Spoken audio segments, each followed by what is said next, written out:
Good afternoon, grade 7. Welcome to this lesson on electrical systems and control.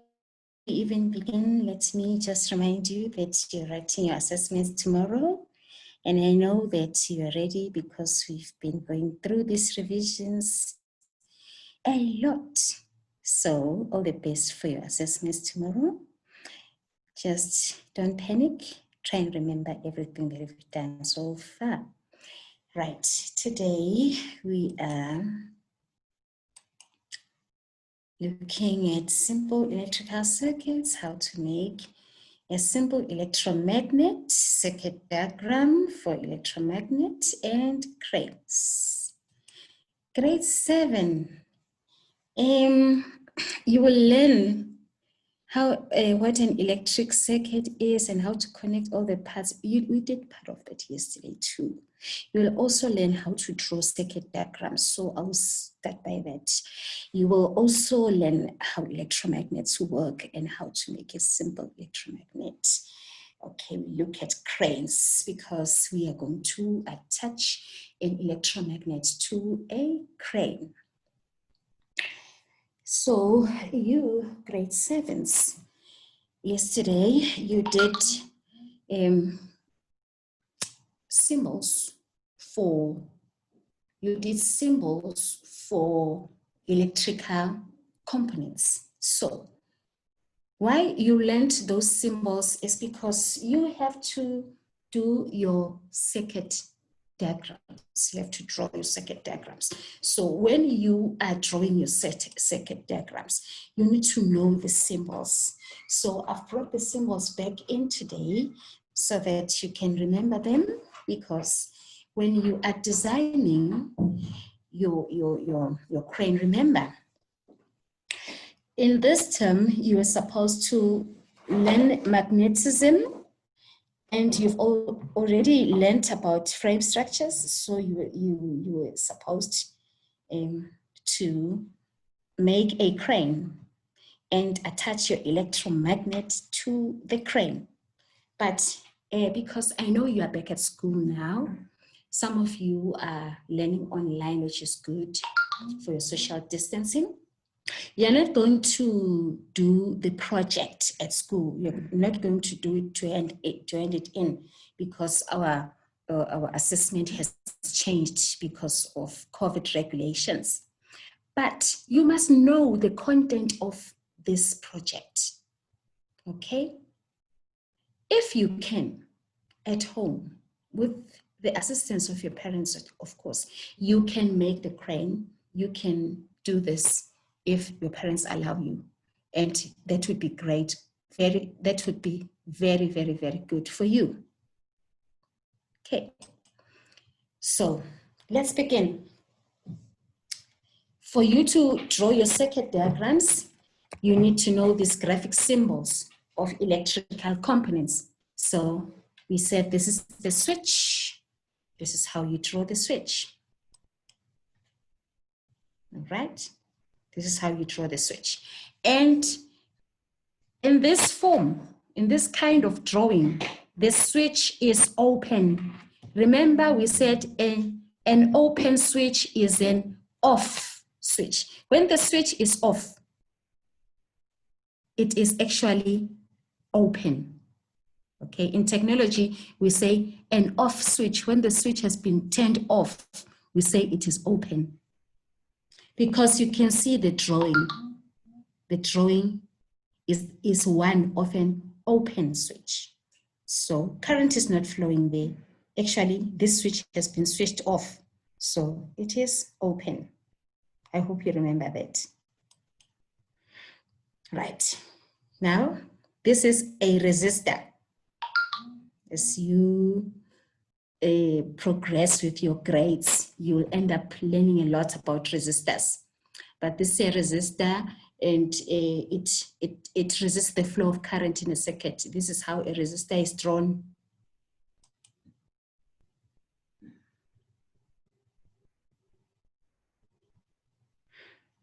Oh, wow, Fizana. I'll call your father about that, my dear.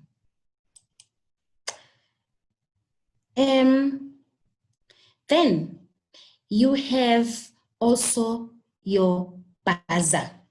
This is the one that makes your alarm. Okay, it has a sound. And this is the symbol. You have to remember that. Okay. You have your conducting wire.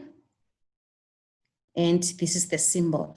And grade 7, the conducting wire comes in different colors. Okay. The positive is red. The negative is black. Okay, you have other colors. The blue, the yellows, and the browns, you know, but in grade 7, we just use the black and the red. Why is it color-coded? It's color-coded for other users of the circuit to understand, for safety, so that another user of the circuit will know that this is a live wire. But basically inside, they are all copper wires. And why do we use copper? Because copper is a good conductor of electricity. This is a light bulb with its holder. You screw the light bulb on the holder, and you can see it has some metal extensions there. They are good for conduction. So when you have stripped your wire, you have your copper exposed there, you screw it on there so that it can conduct current. And this is the graphic symbol for the bulb. And you must remember that for your circuit diagrams. And remember yesterday, I showed you the electromagnet. This is the electromagnet. It's basically what you're going to make, right? Now, I have a question for you, grade 7. What type of a magnet is an electromagnet? Is it an artificial or a natural magnet?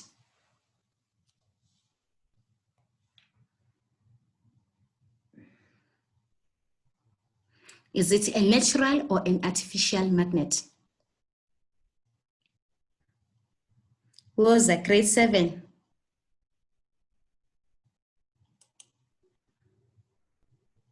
It's an artificial, Jessie. Good, Mudiehi. It's an artificial magnet because you are going to make your own magnet, and because you made it, it's man-made. It's man-made, so it's not natural. It's not natural. It was in year 2010. Yeah, Jesse, artificial. He gave us the correct spelling. It's artificial because you're going to make it. Remember, I talked about lodestone, the lodestone that's a magnetic stone. That's a natural magnet because it occurs naturally. So that's a natural magnet. But this one is artificial. Now tell me, grade 7, is this a permanent or a temporary magnet?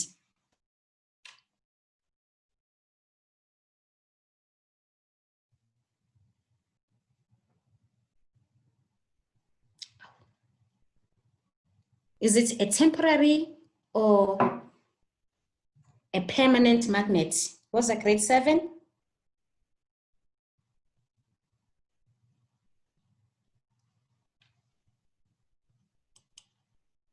It's a temporary magnet. Why do you say it's a temporary magnet? When does it acquire magnetism and when does it lose it?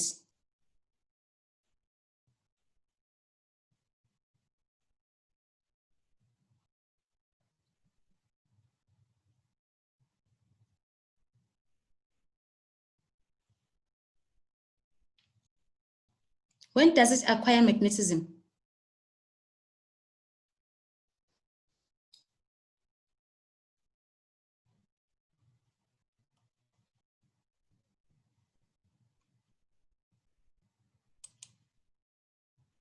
It's temporary, my children, It is magnetic if an electric current passes through it.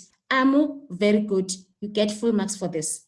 When the battery dies, it's not magnetic. Jesse, yes, it loses its magnetism when it is disconnected from a power source. So it's a temporary magnet because it acquires magnetism when it has an electric current passing through it.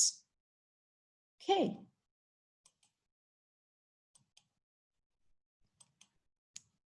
Make your own electromagnet. These are the steps. Because in grade 7, you must learn to make your own electromagnet. Okay, you will practice this.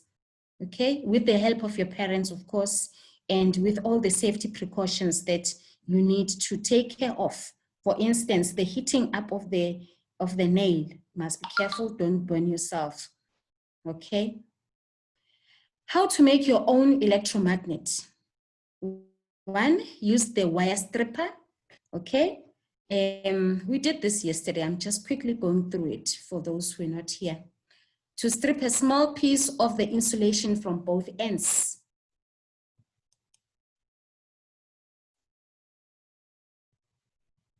Okay, Fizana. Okay, all right. You'll see me. Okay. Use the wire stripper to strip a small piece of the insulation from both ends of the insulated copper wire. You remove the insulation, that plastic stuff around the copper. We have wire strippers. Wire strippers are the tools that we use for removing the insulation. Right. Neatly wrap the iron nail with insulated wire. You're winding it. Make sure that you keep the wire turning in the same direction. Keep the coils close together. Now, stripped ends of the wire around the positive terminal of your cell. You are actually, when you're winding, you see this one, I don't like this kind of winding because it is so scattered. Okay, the spaces are too big. Try to wind it closer together, and then you're going to attach it to the battery.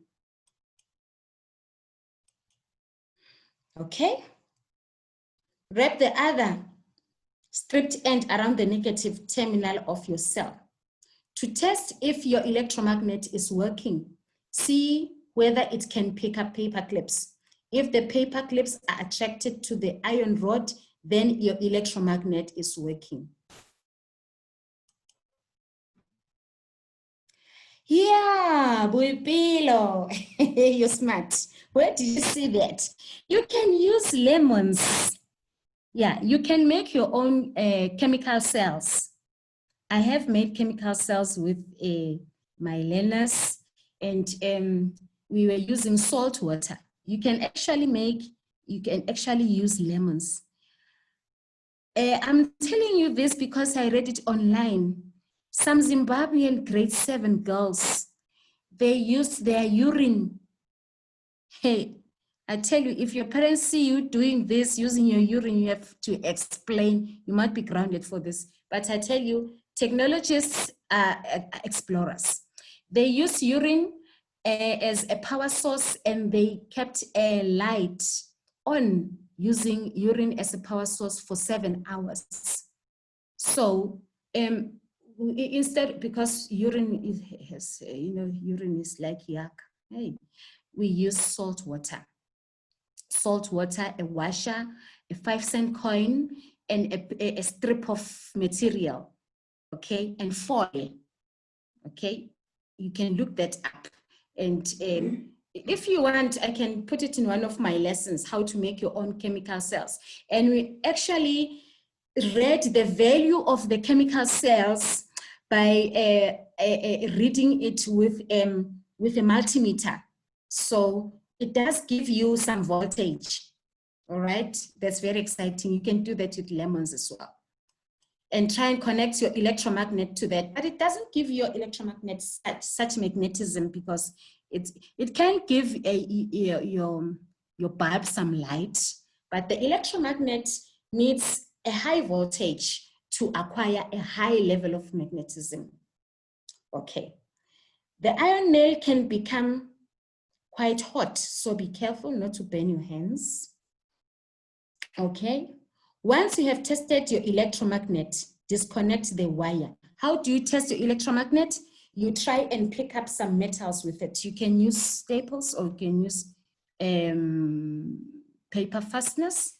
So if that is attracted to your magnet, then you can disconnect the wire from one terminal of the cell.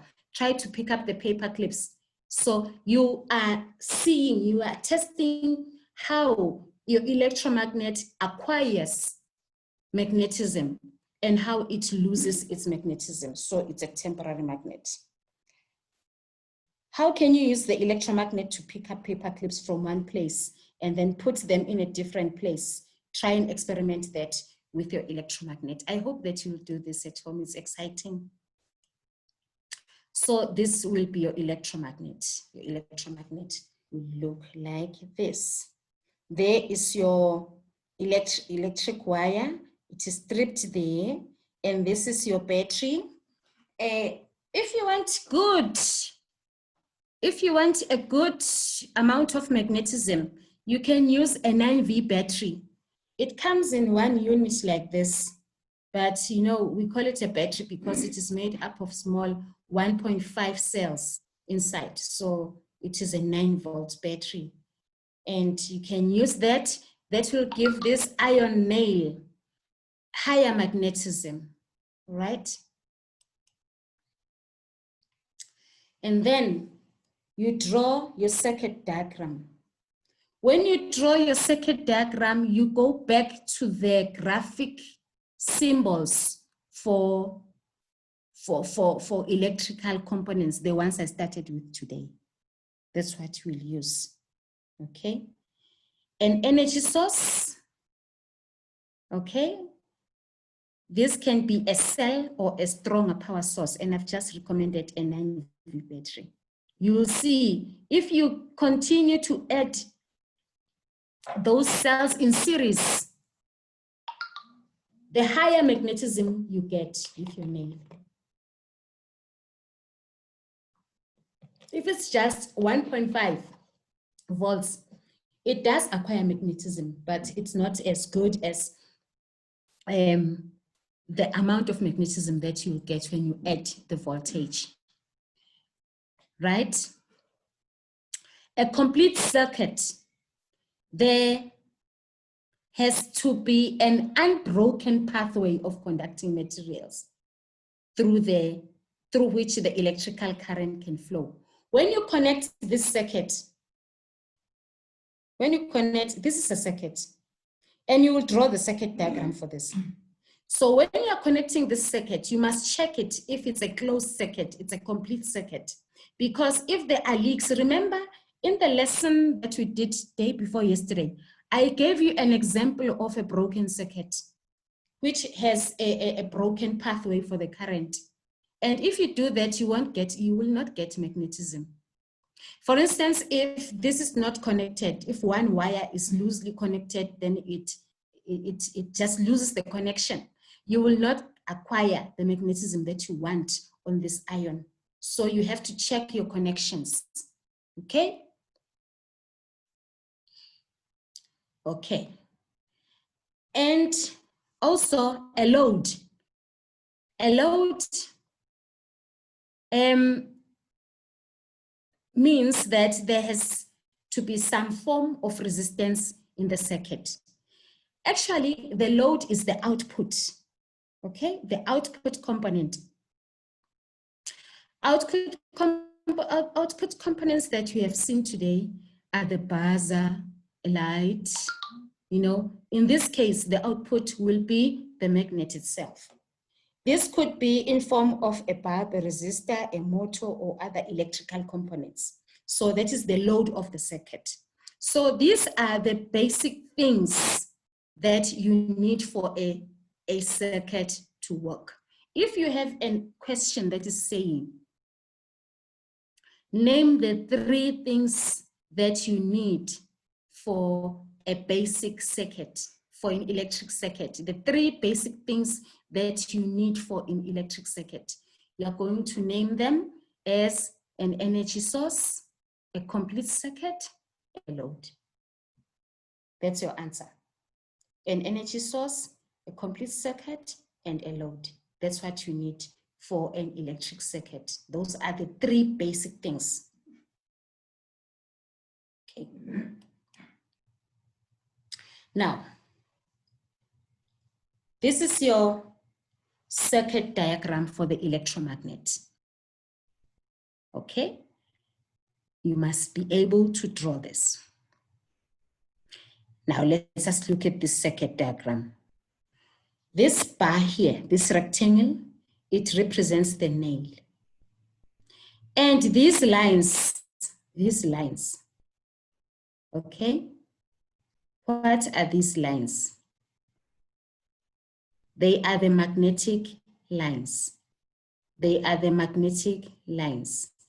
These are the lines that create a magnetic field.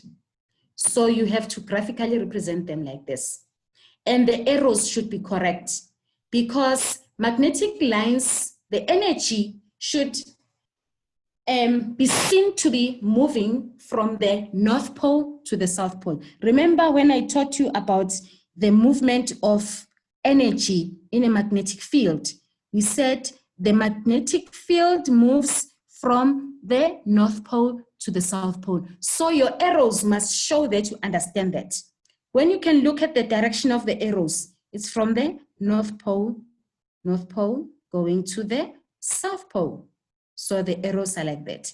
If it was like this, if it was the other way around, it would suggest that the magnetic lines are moving from the South Pole to the North Pole. Okay. Now you have your copper wire doing those coils there. And then you have your power source there. Your power source. How many cells do you see here? How many cells are here?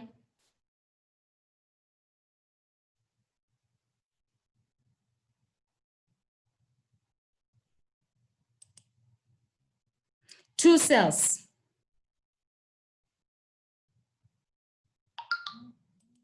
This is one cell. And here is another cell. And this is showing that they are connected. Grade 7, stop chatting on this class. You're chatting, you're busy, talking amongst yourself. Actually, you are making noise in the class.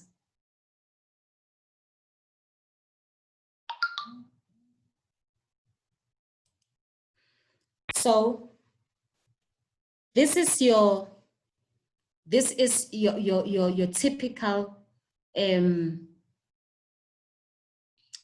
typical circuit diagram, okay, of an electromagnet. It was taken from studyrankersonline.com. Right. Now you have drawn your circuit diagram and you have made your electromagnet. Okay? You know how to make your electromagnet and your circuit diagram is there. The next thing that you must make is your crane. Now, you have learned when you were doing structures how you used paper tubes to make frame structures. And you learned how to strengthen frame structures by using triangulation, by using gussets and bracing. You did that when you were doing structures. Now you have to design and make a crane for your electromagnet. You have to look at this typical crane, okay? Here you have a crane. Remember, you also have to look at the distance advantage the mechanical advantage within the structure, because you have systems there. You have your frame structure of the crane. You have a pulley system here.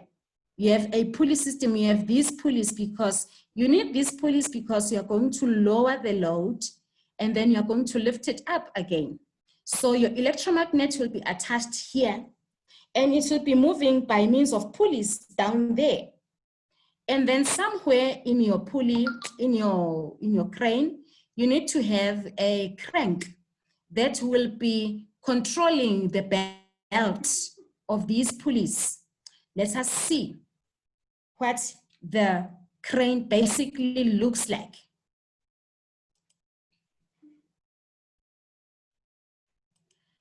This crane has an input here, right?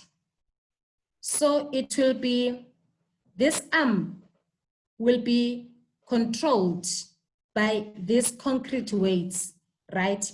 It helps to balance the load. And you have fulcrums. A fulcrum is a turning point, okay? When you do levers, you can see the fulcrum. So you have two fulcrums here, okay? And you have the cabin for the crane operator. You need a fellow here, a guy or a girl who will operate this crane. And then you have a vertical column. You have a vertical column, it's a frame structure. You see it's made of triangulation. Even this one is made of triangulation. And then you have the cables for supporting the jib. So this big part here is called the jib. It is the working arm, okay? So actually this structure is a lever, this structure. It is a lever. And looking at the size of the arm, this is the output arm. So it is a lever which has what? Distance advantage, okay? Because it is long. It can cover a long distance. Cranes are mechanisms that give us distance advantage, right? And then you have this jib and you have a trolley and a pulley system that moves along the jib, and there's your load. Now, this frame must be firmly anchored, this crane, it must be firmly anchored in the ground. Remember, when we did structures, we said frame structures must be firmly anchored in the ground so that they don't topple over, right? And we said for stability, we need to make the base broad. So you have those feet which are extending to the sides there to make this crane firm on the ground. Because if it's not firm on the ground, it will be toppled over by the weight that it has to lift. So that is the structure of your frame. Okay, let us see. You can make this kind of frame or a different one. When you are building your crane, there are things that you must remember. Mechanical advantage. Mechanical advantage reduces the input or effort force so that the loads are easier to move. Remember, mechanical advantage is what makes your life easier.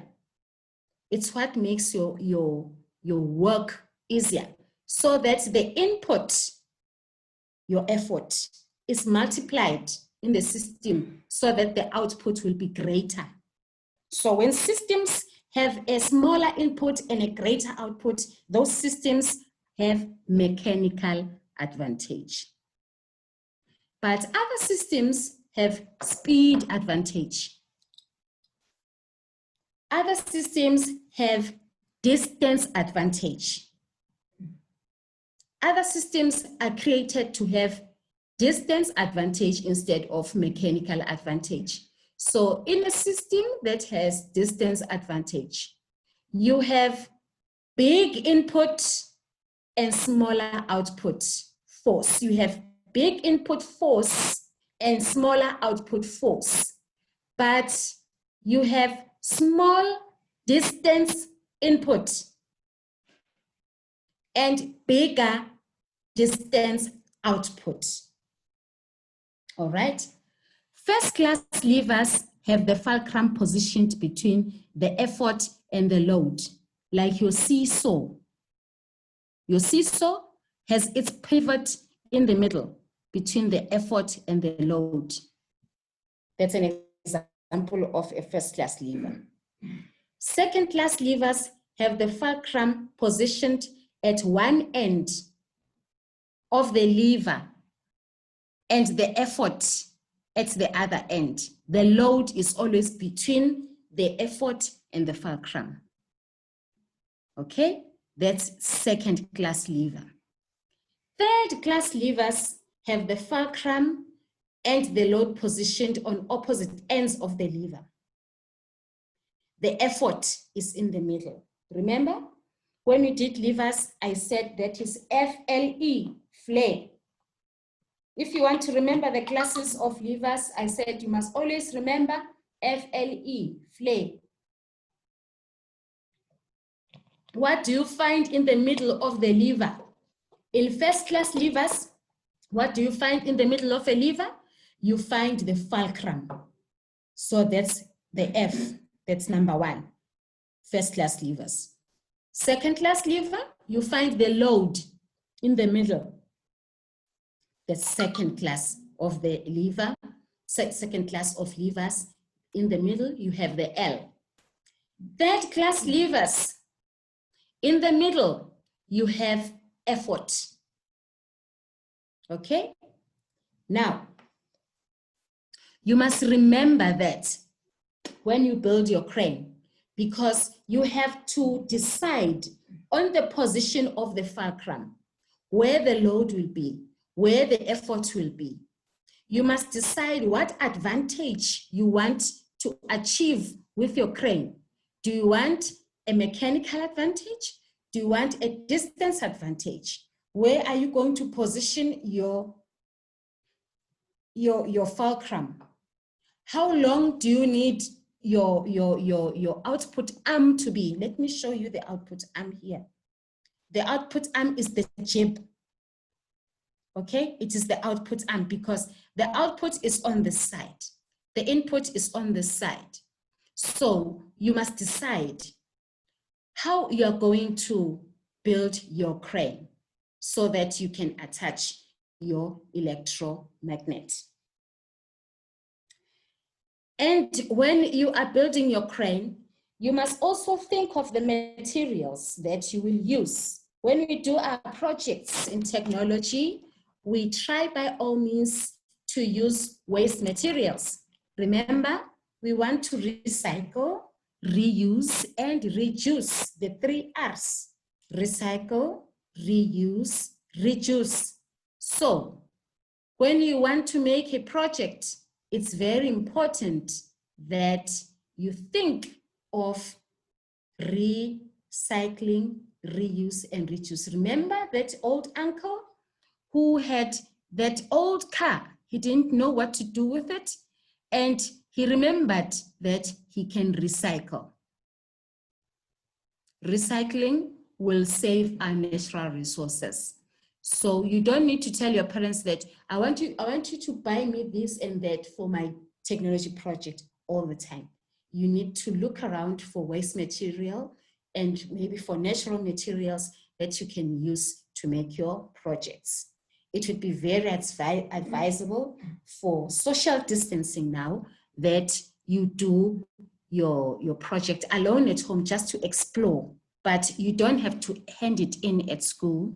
You can just do it so that you know that when you pass grade 7, you know that you know the content that is learned in grade 7, and you have done it.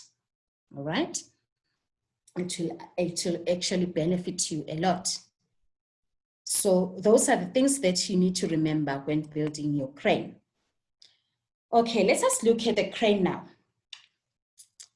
What do you think the main purpose of the crane is? I need answers now. What do you think the main purpose of the crane is? The crane is a frame structure, and frame structures, what is the purpose of frame structures?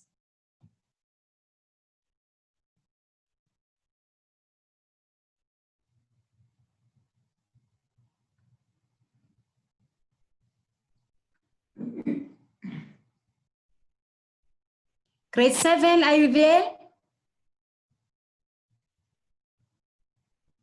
What is the main purpose of the crane?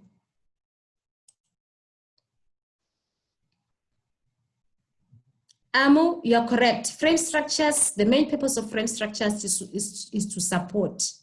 So what is the purpose of the crane in this project of our electromagnet?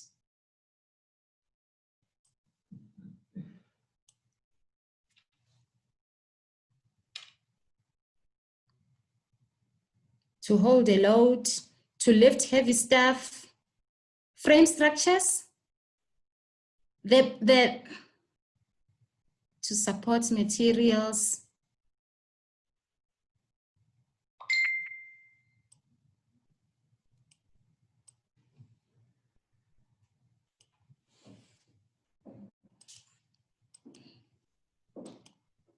The main purpose of the crane is to lift objects that are too heavy to be lifted by people and to move these objects to other places. That is the main purpose of the crane, okay? And as a frame structure, the frame structures give support. So it will be supporting and it will be holding this electromagnet so that it can lift the metals in the metal recycling plant. What do pulleys do? What is the purpose of the pulleys?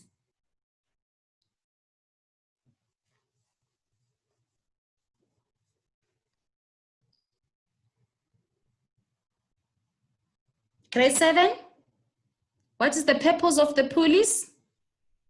The pulleys are those wheels with grooves along which the belt will be moving. The purpose of the pulleys, a round wheel, yes. What is the purpose of the pulleys? What are we going to use them for? The pulleys allow the cables pulling the heavy objects to change the direction in which they are pulling. The pulleys are used in certain combinations. The resulting system of pulleys can give a mechanical advantage. So we are going to get the mechanical advantage from the pulley system, okay? That will be moving along the jib. All right. The crane needs to lift heavy things from different places on the ground. How does the trolley help people to lift things from different places on the ground?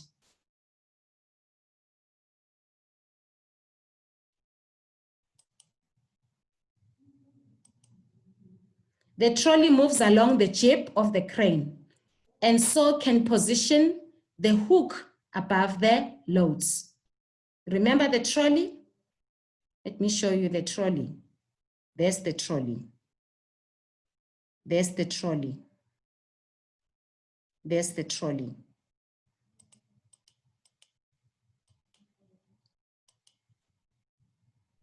The trolley moves along the jib of the crane. So it can position the hook above the loads. Okay. Why does the crane need to rotate? This arm of the crane, called the jib, it must rotate.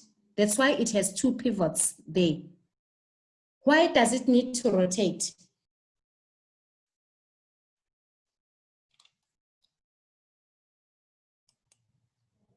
The crane needs to rotate so it can reach loads in different places and then lift, rotate, and then put them down. Yes, to get different loads placed, different loads from different places. Okay? Right. The jib has a fulcrum on top of the vertical column. It has an input force or effort from the diagonal cables right at the top of the crane pulling the jib up and a load pulling the jib down. How do you think that the jib is actually a lever? The jib is a lever. Okay? How do you think it's a lever? It has a fulcrum, it has an input force, an effort, and an output force, the load. Then it is a lever. Okay? And the output load is exerted around the fulcrum. So that is your crane. Okay? I want you to understand the crane so that whether you make it or you didn't make it, then you understand what it is all about. Right. Is the jib a first class, second class, or third class lever? How do you know? The jib can be used as a second class or a third class lever, depending on where the trolley is. Okay? Both the load and the effort are on the same side of the fulcrum. When the trolley is close to the fulcrum, the load is closer to the fulcrum. The load is closer to the fulcrum than the effort of the cables at the top of the jib. So the jib is then used as a second class lever. The jib then gives a mechanical advantage because a big movement of the effort is required to cause a small movement of the load.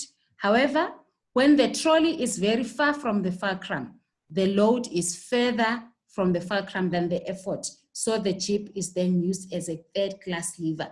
Remember, classes of levers are dependent on the position of the effort, the load, and the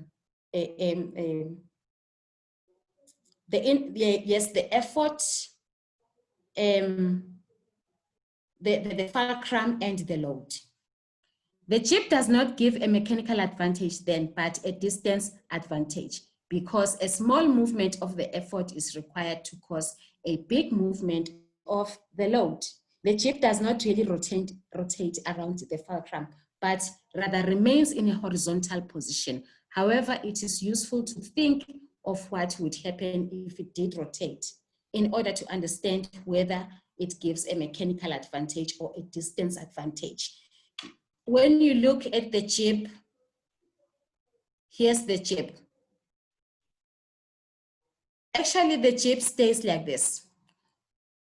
What will come down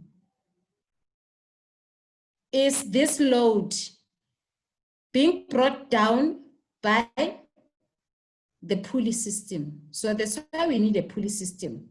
So this jib will hold the trolley, okay? It will hold the pulley system.